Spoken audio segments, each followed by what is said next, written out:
আমাদের পাড়ার সবাইকার প্রিয় আদরের কুকুর। একে কেউ মেরে কোমর ভেঙে দেওয়ার চেষ্টা করেছিল, কারণ সে দুষ্টু বলে, লোকেদের শাড়ি ও জুতো ওই সমস্ত ছেড়ে বলে। এখন সে খুবই অসুস্থ, চার পায়ে দাঁড়ানোর ক্ষমতাও নেই, সে এখন খেতেও পাচ্ছে না, পটি করে ফেলছে, খুব ব্যথায় কাঁদছে। সেই জন্য আমরা হুগলি ওয়েলফেয়ার ট্রাস্টের সহায়তায় কুকুরটিকে সুস্থ করার সম্পূর্ণ চেষ্টা করছি।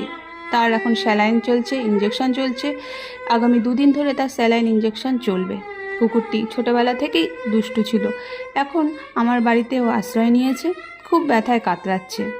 আপনারা ওকে আশীর্বাদ করুন যাতে ও খুব শীঘ্রই সুস্থ হয়ে ওঠে এবং আগের মতো সুস্থ হয়ে উঠতে পারে। সুস্থ হয়ে উঠতে পারবে না। আপনাদের ভালোবাসা ও আশীর্বাদের খুবই প্রয়োজন।